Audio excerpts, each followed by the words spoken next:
And welcome to Pulp Mythos. I'm Brian here with Spencer, and we're going to be discussing Big Sky Season 2, Episode 8. Essentially a mid-season break. Well, it is a mid-season break because we got like 2.5 months till the series returns.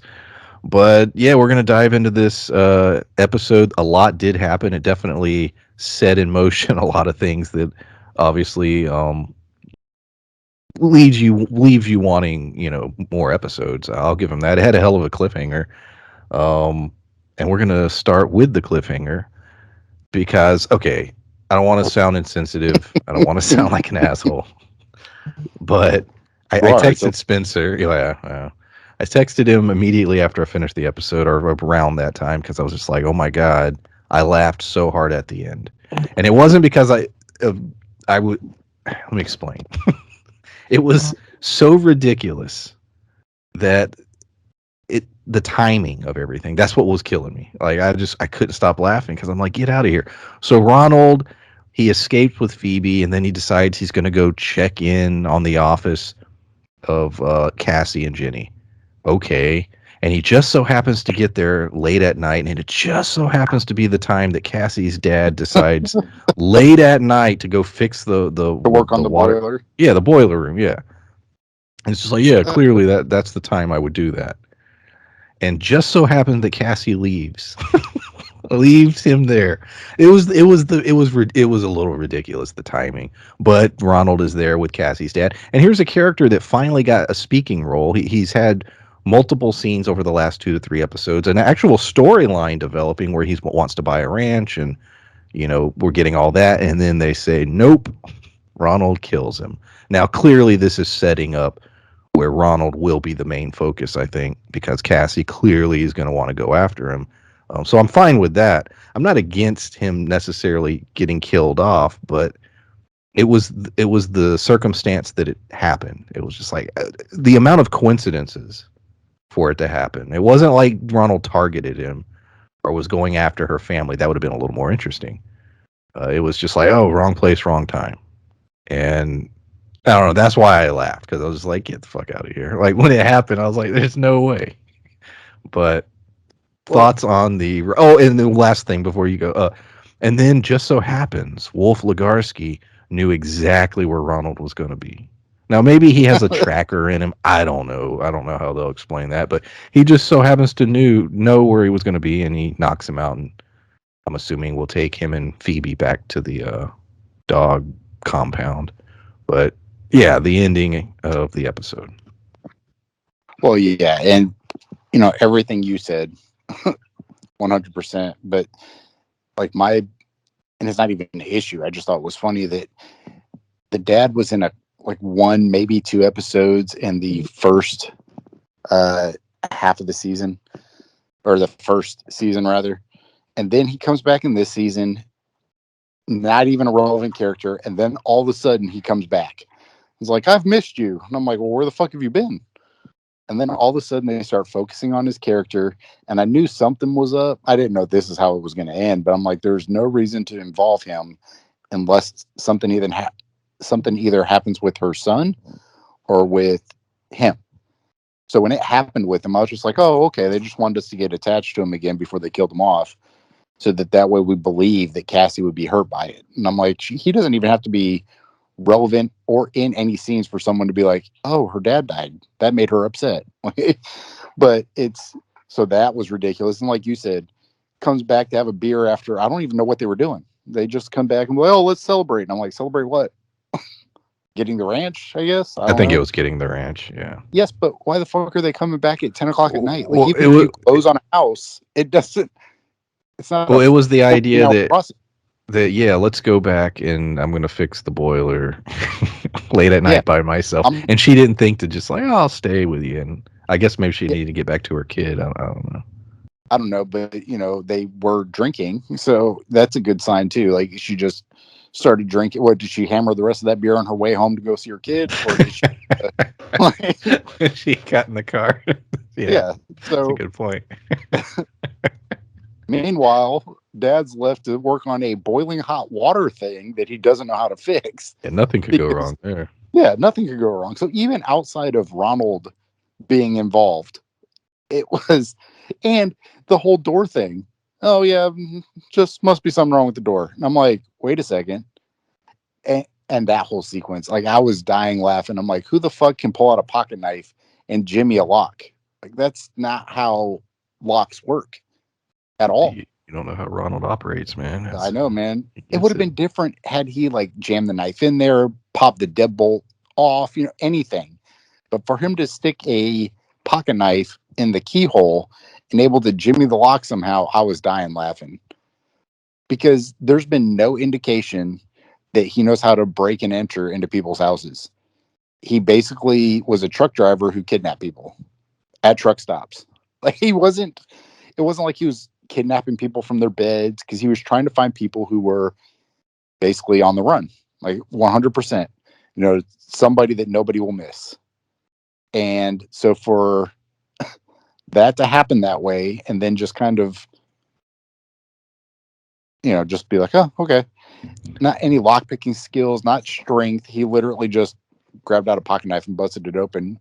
Meanwhile, Dad's like, oh, this lock's broke. Oh, well, let me just go sit outside this door with a giant monkey wrench and just bang on a pipe. Like, what? Then he The comes one back. But when he comes back inside, you got Ronald looks at him and is just like, hey, I'm not trying to fight you. I'm not trying to do nothing. Just tell her to quit looking for me. He doesn't threaten Cassie. He doesn't do anything. He just says, tell her to quit looking for me. I didn't have too much a problem with him attacking him, though. I get the scenario. In terms of why her father would have done what he did. I wish they had shown us what exactly happened, because another thing that made me chuckle was the picture in his hand. Because I was thinking, and the reason is because what was the implication? Was it that Ronald killed him and then put the picture in his hand? Or was it he was hurt, he was dying, and he pulled the picture down to hold it to think? I don't know. I don't know what it's one of them, but I don't know. And there was no blood. There wasn't like a giant pool of blood. So like he didn't bleed out. If he died from a head injury because he got hit in the head with the wrench or whatever, you're telling me that he was cognizant enough to grab the picture, sit down, and just let himself die after or like I said, or Ronald did it as like a message, but I don't know. It's not clear. Yeah, but Ronald, as much as a crazy psychotic person as he is, it's never seemed that he would. That's not a message he would send, because otherwise he would have killed the dad to begin with instead of waiting for him to attack him. Although this show there's no real, I don't know, sense that can be made of a lot of the stuff that happens in the show. So they very well could have been a message, but because the final shot of Cassie coming into the office, like I said, that the picture in the hand was the one I was like, well, what are you implying as far as how he got it? They should have showed it, I think, but I will give them a sliver of credit for the scene, because I do think that she played the scene well. That's the way she came in and her reaction. I was like, yeah, that felt pretty real. So I'll give them that. She played it real, but the going into the next part, or when the next part of the season starts, because yet again, the implication in her mind is Ronald came and hunted down and killed my father. And it's like, that's not what happened. Yes, exactly. At all. That's not what happened. But I don't know. It did make me laugh. Yeah, Dad was literally wrong place, wrong time. Wasn't willing to let Ronald go, and Ronald killed him.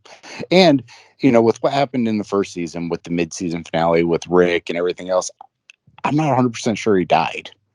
I mean, to me, if he didn't die, then it would take a lot of the reason for her hunting him away. But she was basically moved on past him. Like, she still is trying to catch him, but he's not her focus. So this could have just been a way to kind of refocus it. So he could still very well be not dead, but to me, it would take away a lot of the significant kind of emotion in this episode. Yeah, I think he's dead, but you're 100% right. In the way this show runs, it wouldn't be completely surprising if the show comes back and he's in the hospital and like he barely made it. He got like back that, just in yeah. time. Because Rick got shot in the head and he's alive. So yeah, no, I agree completely that it's not impossible. Not much more to say about Ronald. I know we usually save him for last, but yeah, he was out on the run. He picked up Phoebe, and then Wolf got him. Well, Now, real quick, Scarlett said that she had this brilliant plan, and that this was all part of her plan. Do you think this is all still part of her plan, and what possibly the next phase of it could be? I think it's part of her plan because she was talking about bringing her whole family together. Like she really just wanted her daughter back. And I think that, I got to sneeze. All right. If I stop, it's because my head's going to explode. Yeah. But when you have her basically telling Ronald this is her master plan or whatever, it makes sense for her to have, planned parts of this. But I do think that when you mentioned it earlier, the tracking device, like both my dogs are chipped. Like I could, there's an app that you can download and basically track them. It's so for Ronald to be chipped would not be a huge surprise to me. But the only issue I had, well, I had lots of little issues, but it was still funny. You got Phoebe talking about there's a monster in my closet and everything when he was coming to get her. There was nothing to have ruined their relationship prior to this. She saw him basically kill somebody and bury them, and they were still cool. So for her to all of a sudden be afraid of Ronald, who's been like, she knows Ronald. Now she may feel like he was lying to her, but she also isn't that old. So her trepidation of going with him and stuff felt a little forced. It didn't feel right because also the sister or sister-in-law, I don't remember the relation to the lady who was keeping her, but when you show her, she's not willing to take her out to go get ice cream. She's in a room by herself with no TV, no nothing. So for her to know anything that's happened with Ronald seems like bullshit as well. So it's, I don't know. That part was hard for, talking about suspending disbelief between him breaking into a room with a pocket knife and this girl who was his best friend. And then all of a sudden is terrified of him. Like there's a couple scenes like that made it difficult for me. Yeah, because in Phoebe, because you got it from Phoebe's point of view, it's like he's telling you he's going to take you to your mom, who you've been separated from. So you would think she'd be into that. She's being held somewhere by somebody she doesn't know.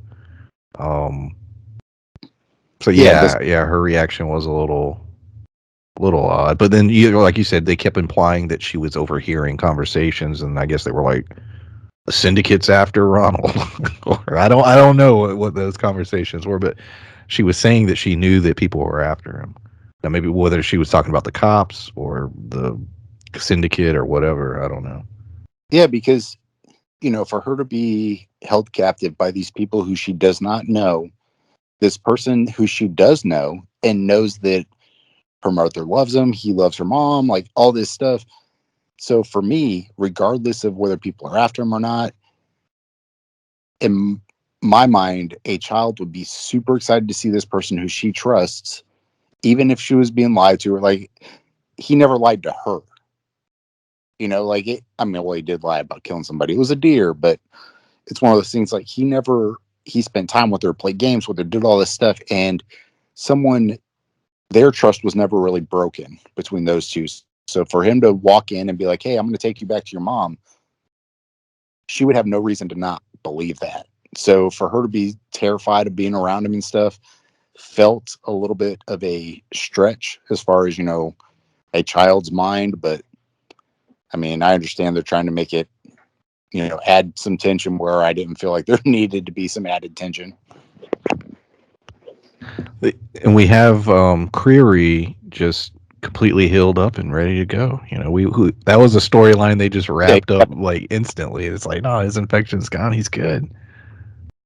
he got a knife to the gallbladder, and he's just good to go now. Yeah, that's about all I have to say about that. The kids, everybody is after the kids. So finally, everything is coming down on them. Ren is aware of them. Now Cassie and Jenny, like everybody's going for the kids. T-Lock, you know, we end where he's aware that there was money, and he goes to Max, basically saying, "You look, where the hell's the money?" Now the question is he going to get the money to get it to Travis, or is he going to get the money and hauling ass and getting out of there? Because Travis did spare him, which I assumed he would.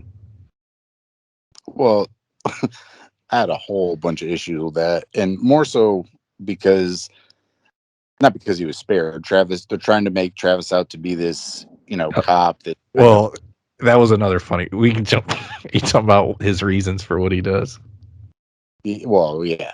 That was another thing. I laughed. That was probably the second funniest thing. He's like, they killed my partner.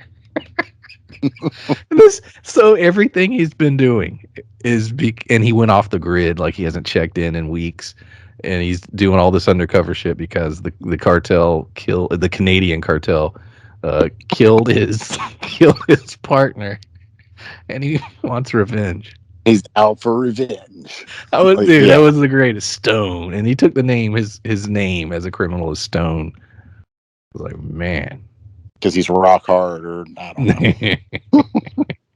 know.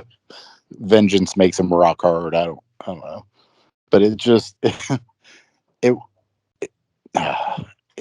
whole sequence was cheesy and over the top. Like the whole them trying to figure out what his next step's going to be, and like you said, his handler hasn't heard from him in weeks, and all of these things point to him being crooked as opposed to him being vengeful. But then, like you said, he let T-Lock go, didn't kill him. It seemed like he had a conscience. So you have these two, I don't know, kind of storylines that are both not lining up. Like his stories aren't lining up with his own stories, and it makes it very confusing. But it's, with T-Lock there at the end, my whole issue wasn't with Travis Stone or Stone Travis, whatever the fuck his name is, letting him go. My issue was more once again with the mom. The mom now is confirmed that this person was trying to steal all these drugs, sell them to this guy. This guy died. He's involved now. And she made zero precautions to be like, hey, Max, we got to get out of here for a while until they figure out what, anything. Yeah, but she sneaks in. And she's a shitty person, but she's been consistent. Yeah, I'll say the character has been consistent in terms of her how she's approached pretty much everything. That is true. This isn't a character flaw. I mean, it's a human being flaw, but it's not like a character. She's been pretty sucky the whole time. Yeah. Her and T-Lock both have been pretty much done what we expected them to do. Up to this point. As far as they're both pieces of shit, they have been consistently written, I guess. We have I guess we'll talk about it for 2 seconds because it was only in there for 2 seconds. Jerry did appear in the episode, but for what reason, I don't know. We just basically established that, Jerry's still a character in the show. She's there to see her mom, and that's literally all that happens. Like it caught me off guard when I saw her. I was like, oh, and I assumed there would be some kind of phone conversation. Maybe she calls Mark, or something happens. No. It almost felt like they shot it earlier, and it was a scene. They just wanted to insert it at the end just to remind the audience, yeah, Jerry's still a character in the show. Very much. That's what it felt like, is that they shot probably all the scenes with her knowing she was going to be gone for a while just so they could sprinkle them in like they did with Ryan Felipe. They filmed all his shit in probably a week and then just sprinkled him in throughout the season. I think they'll probably do the same with her. I wish we would get more flashbacks. Those Oh, were great. he's so great. But I think that with Jerry, they're just kind of keeping her relevant. But I was waiting because her dad was being so weird that when I she thought opened there that was a door, twist. Yeah, I thought he was going to push her into the room and lock it because he was talking about how the windows are now soundproof and like all this stuff. And I was like, huh. same. I thought So that she was going to immediately, open it and her mom was going to either not be there or be dead. yeah, And then there was exactly. going to be some kind of, yeah, I too, because I was like, this is just, it was all the buildup was strange. And it felt like they were setting something up. And then it was just like, she opened the door and she saw whatever was in the room and she seemed, her reaction was normal. It wasn't anything like she was afraid or anything. And then it just was like, all right. Yeah, to me, there's got to be some twist with the mom. It's either somebody we already know or something because it to me, there's no other reason to even have that scene happen like that. But once again, like there's a lot of scenes that feel unnecessary or un I don't want to say planned, but unbreadcrumbed, I guess. Like they just come out of nowhere. The best scene of the episode for me, my favorite scene. And I laughed in this scene too, but for the right reasons. It was the Jag, Ren, Tanya, Dono, and I'll just say Jinder Mahal sequence. Um, I love the dynamic between all the characters. Uh, the little comedy woven in, I don't know. It was one of those things where I'm like, man, I want more of this. I'm really enjoying this. I like the little banter between them all, and just they're criminals, but they're and I like how straightforward Jag is. He's just like, yeah, I'm gonna be here for like a week and everything, and then if we don't figure this out, I'm gonna start killing people, and the little rivalry between him and Ren. They keep setting up. They set up in that scene and then the Travis scene that apparently their father is like the real deal. Like he's someone that's to be feared and is dangerous. And I'm assuming we will see that character in the next half. But yeah, I love that scene. I want more of those characters. I was really, really into it. Well, it feels like this show is the anti-Marvel, where they're really good at writing the villains and they're fun and entertaining, where the heroes suck in this show, as Yeah. where Marvel can't write a villain to save their life. But I think that, like you said, the most interesting people in this show have been the cartel people, Ren and Dono and that crew, and then Ronald and Wolf, who are also not great. Like, it's funny that they almost want you to feel sympathetic to this monster that kidnapped people, and they want you to feel a little bit sympathetic towards Ronald, and he's a psychopath. But it's one of those things where those characters are the ones I have the most fun watching, as opposed to Cassie and Jenny and the kids. Although Jenny with her cop buddy is quite entertaining. Yeah, I'm starting to like that too. But yeah, that scene just seemed like they were having fun. Yeah, I've said that a lot of the scenes with Ren, she's really just embracing the character and the schlockiness of the show, and it work when you embrace it. To me, it works much better. And that whole scene, I thought, yeah, I was very entertained. The only other, I guess two other things we could talk. Dietrich, he now is like, oh, Travis is a traitor, and he's plotting to kill him. And he this just random dude, this straight up just redneck dude with a hunting rifle is his assassin. And I'm like, he's like, we doing this? And he's like, nah, man, we can't. And that was a scene where he was, yeah, warning about her father. He's like, oh, he'll come down and kill everybody. So I don't know. He's plotting against Travis. He's plotting against the cartel, but he's afraid to do anything to them. So I don't know exactly what he's going to do, but clearly he's another obstacle as far as Travis is concerned. yeah. And speaking of that, after this obstacle appears and Travis goes to the cartel people, he just shows up at Jenny's house like, "Hey, I missed you." I'm like, "Oh, so you want her to die?" Apparently. But we've been talking about that since the beginning of Travis's story. The how that's insane. The amount of times him and her just go where they stay. Like literally, he goes to her actual place she lives. She goes to the hotel room that everybody knows he's staying at with just no cares in the world. He's now, you're right, he's now in a situation where he's legitimately in, not just working with them, he's essentially part of their cartel now. And he's undercover and all this stuff, and they're just like, there was no scenario where they would have somebody telling him and possibly trying to see what he's doing when he's off duty. Yeah, they're constantly putting, yeah, it's just wild. Hell, Dietrich's people figured it out, or Smiley figured out that he was messing with a cop because he just went to the hotel and was hanging out. Yeah, he sat there for what, like 10 minutes? He's like, oh, there's a cop. So yeah. But of course, if anybody kicked in their door and was there gunning for them, they could just jump behind the couch and nobody would ever know.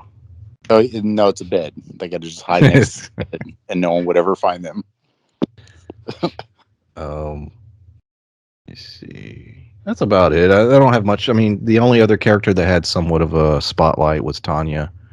But it's pretty much what we've already gone over in terms of she's now part of the crew, Ren's crew, and everybody's aware of it. And that's, we have sort of our Lex Luthor situation where everybody knows that Ren's the villain, but there's no way to prove it. So she just sort of gets to operate in her office, and Tanya's there, her go-to. Tanya's the face, when she needs to send somebody out to talk, legit business. And Dono, when he shows up, he's there to kill you. Yeah, I've liked Tanya's new dynamic. It didn't make any sense for her to suddenly just side with him, but she's already just kind of fell into her new character that they wrote for somebody else who couldn't make it to set that day. That's what it feels like. But I do like this character. She plays it well, but this show has had a habit of changing people, and you're just like, why are they doing this? But it's funny that a lot of these actors are so invested in the hokey, shitty characters that they're playing that you almost buy into it too. So it's hard to remember that 2 episodes ago she was terrified about killing somebody, and they were trying to get rid of the body, and she didn't want to do any part of it, and she ran away and then stabbed the guy who she was helping kill somebody 2 episodes later. For her now to just embrace it makes zero fucking sense. But Jamie Lynn Sigler, the actress, has done a great job embracing the character, and it's believable. So it's fucking weird. Like I said at the top of the review, there's a massive break. I thought it was just going to be a month. I thought they were coming back mid-January, but you looked it up and it's like the end of February. It was on because I watched it on Hulu. At the very end, it says, Base Guy returns February 24th, I think. So almost 2.5 months, roughly. That's a big break. I hate that. I really do. They got to film a bunch of episodes. Yeah, not true. But that's how network TV works. So yeah, we obviously won't be doing that. But we got a lot of other stuff on the channel coming up. We're looking at 1883. We're still doing Dexter. There's several episodes left of that. Wheel of Time. We're looking. There's a comedy. What the Danny McBride show? Righteous Gemstones comes back. Yeah, we don't do comedies on here because typically comedy, outside of the fun, the comedy, it's like, what do you talk about? But that show has a storyline and has a plot and has drama and all that. So I think that would be a good sort of attempt at discussing a comedy series. So yeah, we're talking about doing that. I think there was some other things I just don't remember at the time. January, it comes back. Right? Yeah. So yeah, it's HBO too. Raised by Wolves. I think that comes back around the same time, actually. Yeah, we're definitely doing that. Hell of a show. February 3rd. Oh yeah, we're doing that. So, yeah. Appreciate everyone listening. And I guess we're done for 2.5 months. Yeah, I mean, if you want to go back and watch the backlogs, We you just hear us go enjoy hearing us pick this show apart. Go ahead. do a re-review. We can go back and rewatch. Make Larry watch it. Ooh. He refuses. All right. Appreciate everyone listening. We have other content on the channel, but if you only listen to our Big Sky stuff, we will be back in a couple months. And we appreciate y'all listening. Bye. Bye.